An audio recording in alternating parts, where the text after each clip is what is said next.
Aujourd'hui, je vais vous présenter cette intervention sur les gaz d'échappement. Donc, Christine Desgurande, ingénieure conseil, référent régional maladies professionnelles.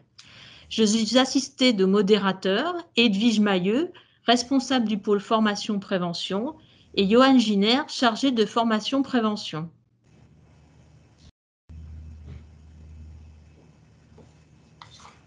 Nous allons donc commencer cette présentation. Les gaz d'échappement, prévenir les risques liés à ces gaz en centre de contrôle technique et en garage. J'aborderai tout d'abord les dangers des gaz d'échappement et leurs effets sur la santé, puis je traiterai de la démarche de prévention et je vous présenterai les recommandations de la CARSAT Normandie. Je terminerai par les aides proposées par l'assurance maladie, la CARSAT Normandie et l'INRS. La composition des gaz d'échappement est complexe et variable. Elle dépend du type de moteur, de la composition du carburant, des différents réglages de fonctionnement. La combustion du carburant n'est jamais complète. De petites quantités de lubrifiants moteurs sont présentes, des produits d'oxydation de l'azote de l'air, des produits d'usure du moteur. Globalement, les gaz d'échappement sont constitués de monoxyde de carbone, monoxyde et dioxyde d'azote, de particules fines riches en HAP, les hydrocarbures aromatiques polycycliques. Si les gaz d'échappement entraînent une pollution environnementale à laquelle tout un chacun est exposé, il existe des situations professionnelles entraînant des expositions très largement supérieures à celles de la population générale. Rappelons enfin que la combustion d'1 kg de gasoil, soit à peu près 1 litre, requiert 15 kg d'air et produit 14 mètres cubes de produits gazeux.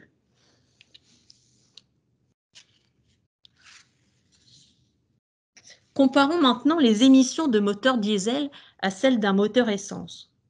Les particules émises par la combustion du gasoil se caractérisent par leur très petite taille qui leur permet d'atteindre profondément les alvéoles pulmonaires. Les moteurs diesel produisent des quantités plus importantes de particules fines, inférieures à 2,5 microns, et d'oxyde d'azote par rapport aux moteurs essence.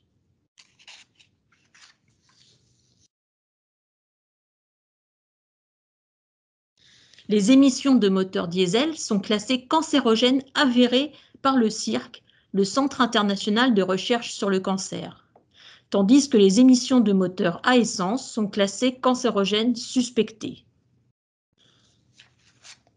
Retenons enfin que dans l'enquête Summer 2010, les émissions de moteurs diesel apparaissent comme l'agent cancérogène exposant le plus de salariés en France.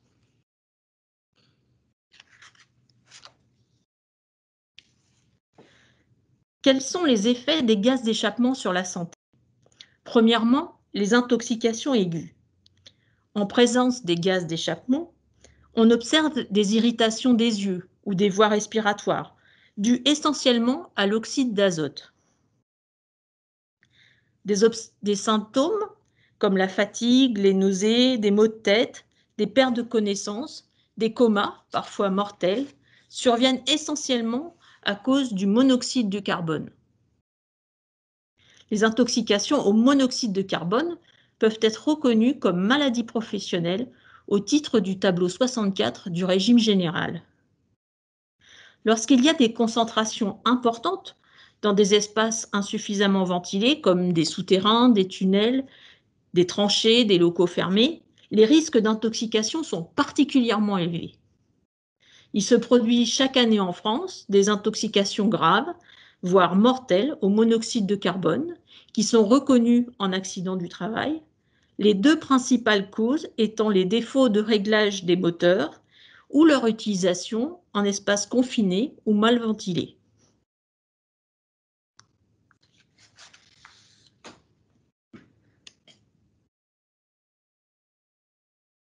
Deuxièmement, en cas d'exposition répétée aux gaz d'échappement, il y a des intoxications chroniques, des affections respiratoires dues aux particules diesel qui pénètrent dans les bronches et les alvéoles pulmonaires, qui provoquent par exemple des allergies respiratoires.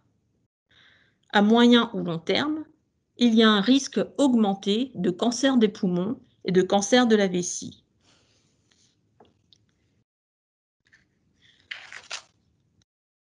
Évidemment, dans les centres de contrôle technique pour véhicules légers, on a constaté que plus de la moitié des effectifs sont exposés aux émissions de moteurs diesel plus de 20 heures par semaine.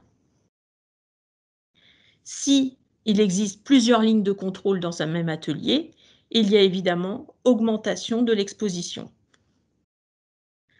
1850 contrôles techniques par salarié, que ce soit des véhicules diesel ou essence, dans l'atelier.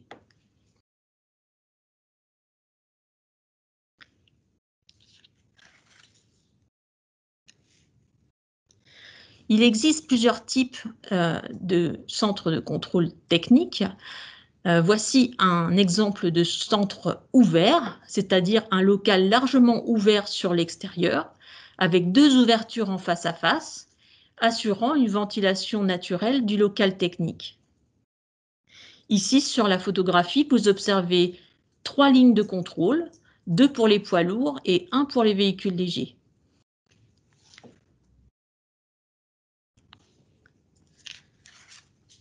Le deuxième type de centre de contrôle technique est un centre fermé. L'entrée et la sortie du local sont identiques. La ventilation naturelle n'est assurée que par l'ouverture d'une seule porte, avec donc confinement des émissions. Pour les centres dont la ventilation naturelle se fait essentiellement par une ouverture, servant à l'entrée et la sortie des véhicules, l'installation d'une ventilation générale mécanique est alors nécessaire.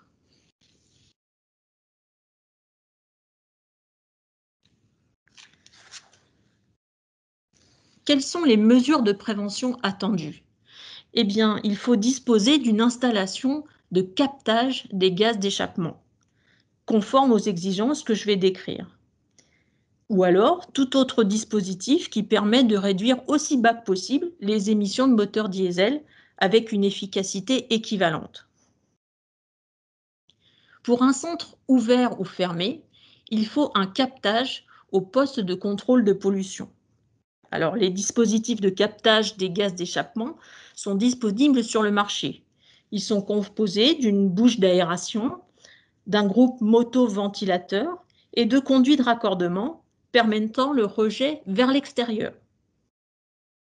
Dans un centre fermé, il faudra un captage sur les autres postes à défaut d'une ventilation mécanique générale.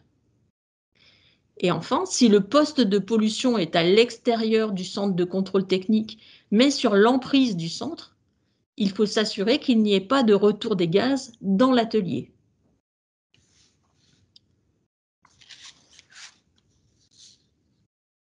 Il faut disposer également d'un mode opératoire et nous mettons à disposition, par exemple, ce mode opératoire qui vous permettra d'informer vos salariés sur l'utilisation des équipements.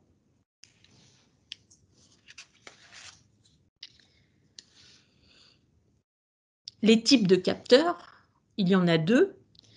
Vous pouvez bénéficier d'un capteur accroché, comme montré sur les diapositives. C'est un cône muni d'un passage pour la sonde monoxyde de carbone et d'un système de fixation sur l'échappement. Ou bien, vous avez le capteur distant, qui est un entonnoir monté sur un chariot à roulettes, qui est destiné aux véhicules essence et diesel, avec un échappement qui ne peut pas recevoir de cône de captage accroché.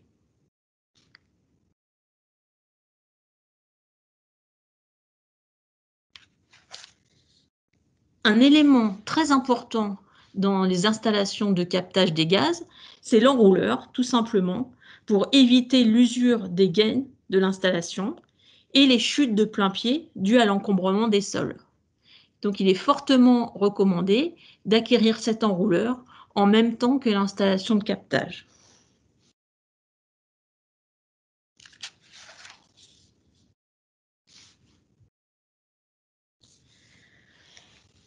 Des cahiers des charges de critères techniques de ventilation ont été élaborés avec la profession.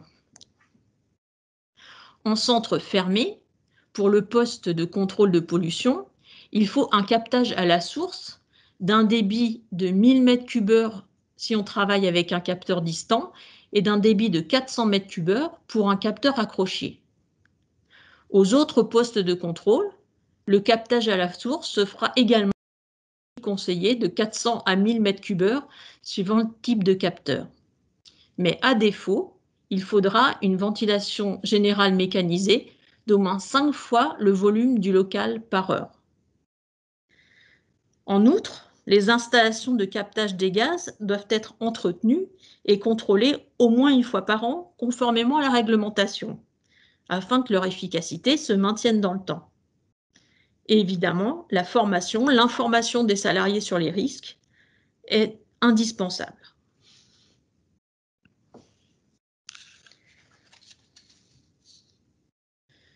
Il existe aussi des critères techniques pour les centres ouverts. Sur le poste de contrôle pollution, le captage à la source doit également être de 1000 m3 avec un capteur distant et 400 m3 pour un capteur accroché. Dans tous les cas, il faut retenir que le rejet extérieur à distance des ouvrants est nécessaire. Il faudra s'assurer que le niveau de bruit au poste de travail est le plus bas possible et en tout cas inférieur à 75 décibels.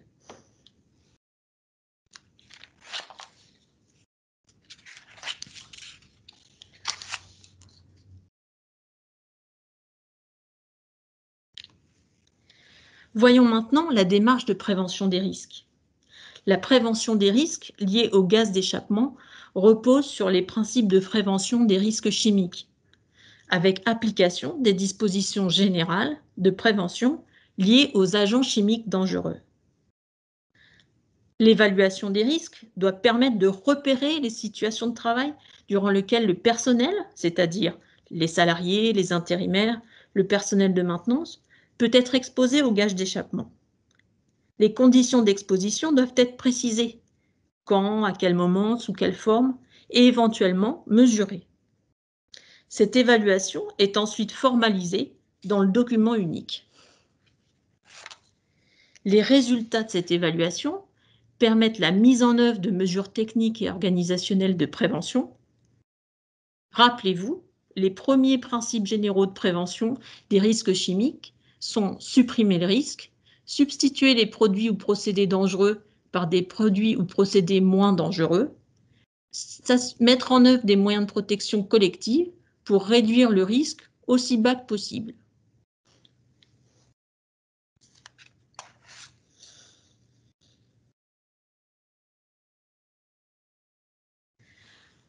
Je vais maintenant vous présenter le programme Risque Chimique Pro.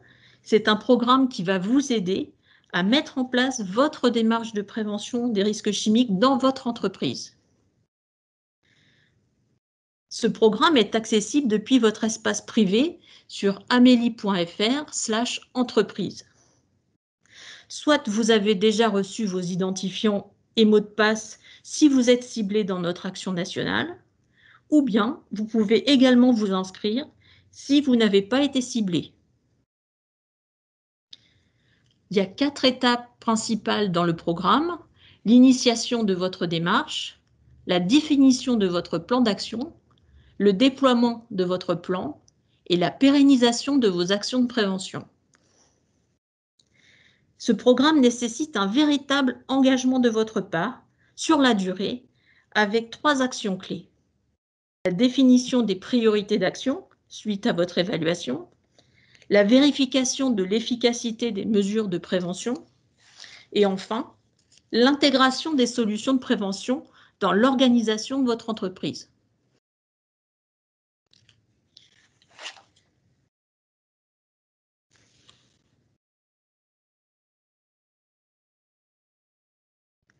Nous avons vu les risques liés aux gaz d'échappement, mais il existe d'autres risques chimiques en garage. Lors des différentes vidanges, l'exposition aux huiles de moteur, aux huiles de boîte, les liquides de frein, d'embrayage, de refroidissement, lors de l'utilisation d'aérosols, lors de la préparation de la peinture, du pistolage, lors d'opérations de soudage, lors de nettoyage.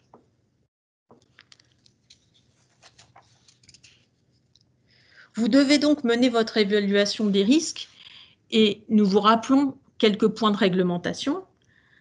Le Code du travail prévoit que les émissions des moteurs thermiques sont considérées comme des agents chimiques dangereux. La ventilation des locaux qui expose à ces émissions doit être conforme aux règles du travail visant les locaux à pollution spécifique et les espaces confinés. Ces obligations, eh bien, le programme RC Pro peut vous aider à les remplir.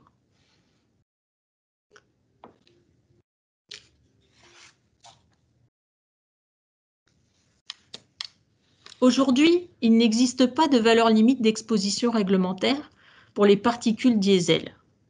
Mais la directive européenne sur l'exposition des travailleurs aux substances cancérogènes et mutagènes sera révisée. Les émissions de moteurs diesel rentrent dans son champ d'application. D'ici 2 ans, la valeur limite d'exposition professionnelle contraignante sera fixée à 0,05 mg par mètre cube pour réduire les niveaux d'exposition actuels. Cette décision touchera 3,6 millions de travailleurs dans l'Union européenne et permettra d'éviter au moins 6 000 décès par an dus au cancer du poumon en Europe.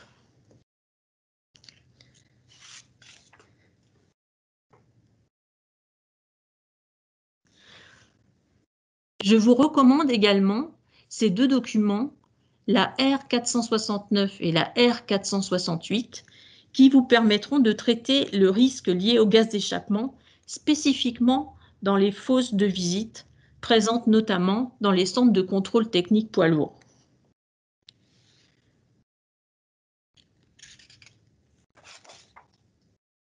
Les centres de contrôle technique sont aujourd'hui plus de 6 600 en France et emploient environ 12 000 salariés. Les risques professionnels y sont multiples. Les chutes de hauteur dans les fosses de visite, les glissades, les chutes de plein pied sont souvent liées à l'encombrement, la nature, la propreté des sols. Les contraintes physiques peuvent être importantes, notamment les ambiances thermiques. Le bruit peut atteindre un niveau élevé, surtout dans les centres de contrôle poids lourds, pendant les phases de contrôle des freins. Le travail isolé multiplie les contraintes de travail et augmente la difficulté d'être secouru lorsqu'un incident ou un accident survient. C'est notamment le cas dans les centres où le contrôleur technique exerce son activité tout seul. Et nous l'avons vu, l'exposition au gaz d'échappement peut également être responsable d'atteintes à la santé.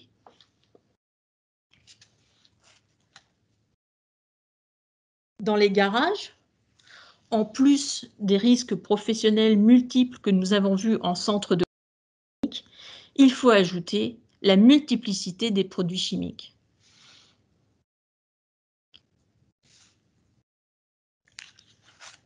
Alors, pour vous aider, nous vous proposons Air Bonus.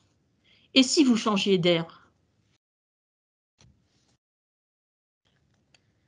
Air Bonus, c'est une aide financière qui permet aux centres de contrôle technique et aux garages de réparation automobile de bénéficier d'une subvention d'un montant forfaitaire de 50% de l'investissement hors taxe pour l'achat d'un dispositif de captage ou d'une ventilation générale mécanisée ou de cabine. Pour en bénéficier, les entreprises doivent s'adresser à leur caisse régionale.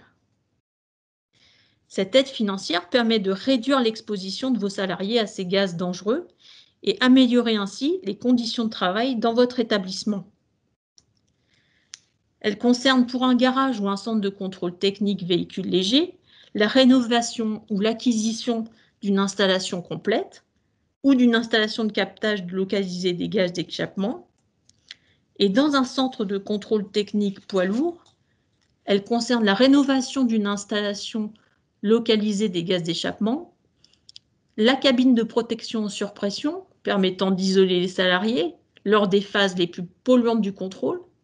Et en option, Air Bonus peut également financer un système de ventilation générale mécanisée en complément du système de captage localisé. Grâce à cette aide, vous pouvez mettre en œuvre les mesures de prévention efficaces.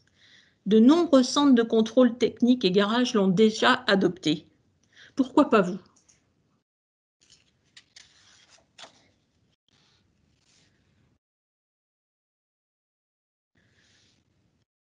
Le logiciel OIRA Garage est un outil INRS interactif d'évaluation des risques.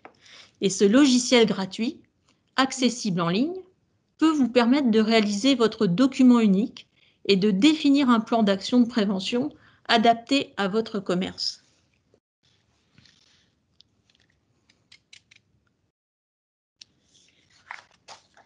Pour avancer efficacement en prévention, il est nécessaire de se former. Et c'est pourquoi je vous recommande les auto-formations en ligne INRS à la prévention des risques chimiques, destinées à toute personne qui souhaite acquérir des notions de base sur les produits chimiques, ou bien une deuxième auto-formation pour toute personne qui souhaite décrypter une fiche de données de sécurité.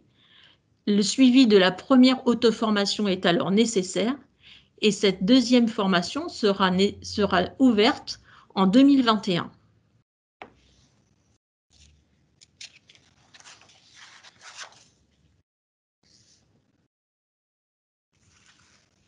Bientôt, le 19 novembre et ensuite le 10 décembre, vous pourrez suivre des webinaires INRS à la prévention des risques chimiques pour découvrir l'évaluation des risques chimiques avec CERICH et évaluer et prévenir les risques chimiques avec CERICH. CERICH est un logiciel qui permet aux entreprises de repérer, d'évaluer et de s'informer sur les produits chimiques utilisés en entreprise. Il est téléchargeable sur cerich.fr.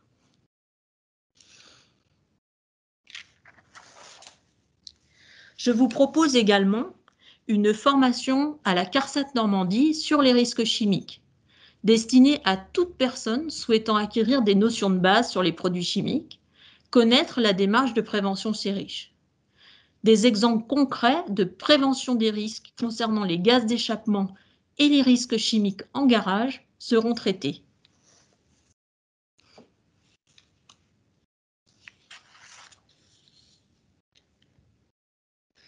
Cette formation sera une journée en présentiel et nous vous informerons sur le site de la CARSAT du lien pour s'inscrire à cette formation gratuite.